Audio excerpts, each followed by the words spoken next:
Well, good morning, everyone. This is lesson 5 in our Kingdom Life training. I just want to welcome everybody back. And it's been an exciting training for me. This is one of my favorite topics. You know, Kay and I are celebrating a very special day today. It's a special anniversary. It's a 353-day anniversary. Wow. Do you know what that means? That means we're coming up to a 1-year anniversary soon. So yesterday, I took Kay weight fishing again. And so we actually, after the training that we had a little bit of a food to eat, and then we went out. We were going to do some crabbing first, but the place that we went to, we were so surprised. There were so many people there yesterday on a Monday. I was like, usually there's nobody there on a Monday. Why are there so many people here? So we didn't stay there very long. We just moved on and we went weight fishing. And weight fishing, what that means is you get in the water and you walk to certain places. You look for places that has channels of, deeper water, and you stand on places that is about waist deep, and then you just start fishing from there. It's quite exciting. And so anyway, we had a wonderful time. The wind was so much better. The water clarity was much better. The only thing was there were not many fish. Kay had one good bite, but she didn't pull that one in. And I caught one little fish and she caught one little fish, but we had a great time. So we enjoyed our time together. It was really, really special. To be honest with you, I always enjoy my time with Kay. And it doesn't matter. There are certain things that I don't like to do. For example, I don't like walking too much. I don't like hiking too much. I don't like exercising too much. I don't like writing letters too much. But the wonderful thing in my relationship with Kay is this. When I add these two words, everything changes. So the two words are with Kay. So with Kay, I love to walk. With Kay, I love to hike. With Kay, well, I don't know if I would say I love to exercise, but I at least enjoy the time with her. But anyway, she enjoys exercising a lot. My daughter enjoys exercising a lot. So, but with Kay, things change. So I really appreciate my wife. And so today we're celebrating that special day, 353. If you really think about it, you can only celebrate a 353-day anniversary only one time in your lifetime with that person. So it's a special day. And she just came alongside to sit right next to me here. So my heart is going boom, boom, boom right now. I am so excited. All right. Okay, well, we have a couple of lessons that I wanted to go through today. And we might try to do something different too. We might even try to do a breakout group to see if that will work with Zoom. And I haven't tried that yet in any of the training. But we are in the process of teaching people how to add water into our love tank. So, we said Jesus can add the water. He's the living water, and he's the most important. He's the one that changes our heart, that takes our heart of stone and replace it with the heart of flesh or the heart of water. And the water representing life, representing this kingdom life, this abundant life that's filled with righteousness, peace, joy, love, and power. However, In addition to Jesus, we're able to do that with one another as well. And so the Lord wants to do that for, he uses each other, he used one another to encourage and to build up the other person. Because there are many passages in the Bible that talks about that. When a person falls, the other person there to lift them up. For example, when one person's cold, the other person can be there to help keep them warm. And so we said that there are certain ways that we can add water to the other person's love tank. And yesterday we looked at the differences between men and women and how we can add water to the other person through love and respect. A man needs respect. A woman needs to be loved. And a woman has, a strong desire for relationship. A man has a strong desire to compete and to conquer and to win, to be respected. That's the way that God makes the difference between man and woman. But in addition to that, each of us have other differences. We have different physical gifts. We have different spiritual gifts. We have different personalities, and those gifts sometimes comes with different physical traits. We look different physically. Men and women are different physically. We have different talents. We have different abilities. We have different inclination. We also have different spiritual gifts as well. So there are differences. So the Bible tells us there are differences. Let me show these to you. There's something. Okay. I don't know what this is going back here. All right. But so if we look at 1 Corinthians 7:7, this is what it said. I wish that all of you were as I am, but each of you has your own gift from God. One has this gift, another has that gift. Okay. So it says that we all have different gifts. And here it's talking about spiritual gifts. But let me just put this in light of, let's talk about physical gifts, natural gifts. For example, our natural talents.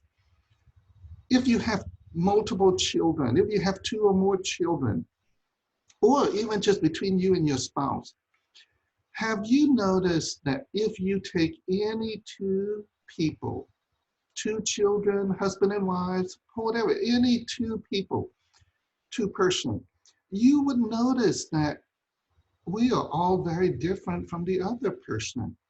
So naturally, a person could be better at math, another person could be more creative or more artistic, another person could be more athletic, another person might love to do certain things more like gardening.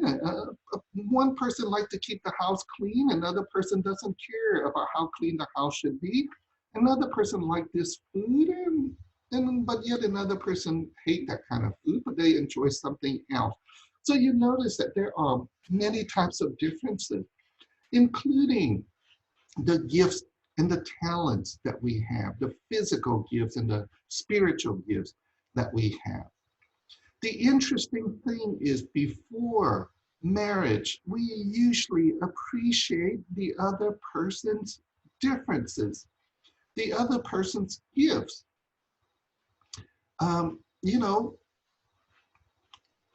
Before the marriage, we appreciate that. Why? Why do we do that? See, when you're dating someone, for example, and you're thinking or you're praying about getting married, and when you're dating that other person, you look at their gifts, and usually it's different from you. For example, if you're a very shy person, but the other person is not very shy, they're very talkative.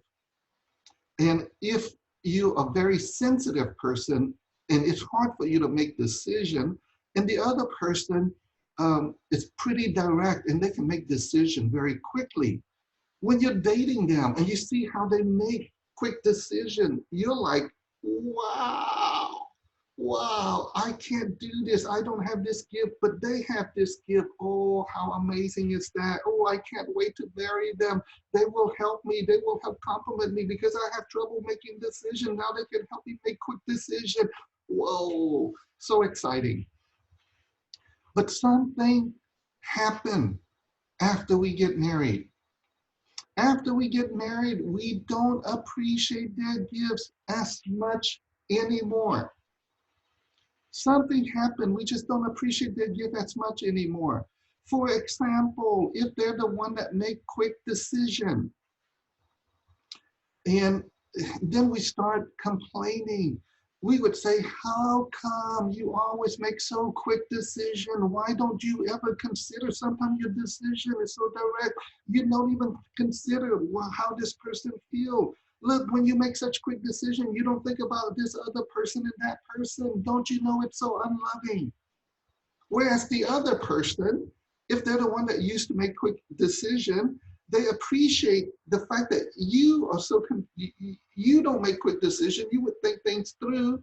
But then after marriage, they complain and say, why can't you make quick decision? How come you're always dragging? How come when we ask you a question, you always take your time? It's been over 2 hours. It's been over 2 days. It's been over 2 weeks. Come on, let's go, let's move. You're slowing us down. So usually that's how it works. See, there was a time when I was in England and I was talking to Kay, I discovered, I knew that we had differences, but I discovered this one difference between Kay and myself that I really didn't like. One of the things that happened was I had arranged a time for Kay and I to talk. And the place where I was staying, the house where I was staying didn't have much Wi-Fi connection. It didn't have Wi-Fi. And so it was hard for us to do the video call. So I had scheduled a time for us to talk on Monday morning at around 9:45 before the training starts at 10 o'clock. So I would get to talk to her for about maybe 5-10 minutes or so. But I waited and I waited and I waited, and because during the relationship I had been the initiators of most of the talks and conversation and everything. And at that day I thought, well, Kay and I have already discussed it, and I think she would communicate and talk and call me, but it never happened. So I waited past close to 10 and never got a phone call. And I was a little bit disappointed by that. But I had also realized, Kay and I've known this about Kay. Kay was not very good at responding and communicating. Well, in comparisons to me, because it's one of the differences that we have. When people communicate with me, if any one of you text me and ask me a question, because when I travel to different places, I give out my WhatsApp ID, sometimes we establish group chats and for anybody to ask any question. And so sometimes, anytime people ask me a question, I do my very best to answer those questions as soon as possible. Sometimes immediately if I'm available, and sometimes, within an hour, and usually I try to get to it within an hour, but sometimes I don't get to it until a little bit later, but I respond very quickly as much as possible. And it doesn't matter who the question comes from. So I don't discriminate and say, oh, it comes from a pastor, so I better answer that sooner. Oh, it comes from a non-pastor, a lay person. Oh, I'm going to answer that later. No, I don't. But I've noticed that Kay was not very good at responding to text messages, not only mine sometimes, but others as well. So sometimes it takes her a little while. So that day when she didn't respond, and and, and she didn't call, and we had already arranged the time to call. A thought came to me, a thought that said, I wanted to change her. I just think it's very unloving, from my perspective. If you care for people, if you are considerate of people, then you want to respond sooner rather than later. So the thought that came to my mind was, I want to change her. I want to change her. Because in my mind, the reason I want to change her is because I want to help her to improve, to be a better person. That's the reason you want to change another person. That's the reason that you want to change your children, or that's the reason you want to change your husband, or you want to change your wife. Because you think the way you do things, it's better than the way they do things. And you want to change them. And you and I have tried to change people. And sometimes we demand change. Sometimes we request change. But sometimes we try to force change. Often they don't work. Often we become very frustrated by it. But it's a natural process of relationship. We want that because we think our ways are better than their ways. And, sometimes that may be true. Sometimes that may be true. But have you noticed when you try to change your teenagers, it's very difficult? The more you try to change them, the more they push back. Have you noticed that when you try to change your spouse, it's very challenging? A lot of time, it doesn't work. I have this thing on my computer and I don't know how to get rid of it. Why does it do that? Okay, anyway, I can't do it right now. So this box that has been appearing. So I'm trying to change. I thought of trying to change Kay, but instead of sending her a text message and trying to say, Kay, the way you're communicating is not good, and I wish you had done this, and I think if you change it, all these things, and I wanted to change her. But then a thought came to me, and this thought was this. Simeon, Kay has been living that way for 42 years. So she was 42 years old at that time. And by the way, Kay and I have already talked. The things that I'm sharing with you, she's okay with me sharing these things with you. I've even asked my children about some of the stories, and they're okay with me sharing. All right. And so when I had talked about Kay's age one day, somebody in one of the training was like, wait. It's not a good idea for you to talk about a woman's age. Okay. Because some women don't like for you to reveal their age in certain culture or certain personality. But from Kay's perspective, she is okay with me sharing with you how old she is. So please, if you're a woman and you get really frustrated about age, it's okay because Kay has given me permission. So Kay has been living that way for 42 years, and you've been living that way for 38 years. Not, that was a joke if you cannot tell. But you've been living that way for 52 years. So at that time I was 52 and Kay was 42. So a thought came to me. That is her life. That's been her pattern. That's the way that she lived. She's been doing that for so many years. So instead of trying to change her, I decided the Lord gave me a message to send her. So I sent her this text. And the text went something like this. Kay, I love you. And I would like to share that in general, I feel loved and respected. If you were able to answer my question or my text,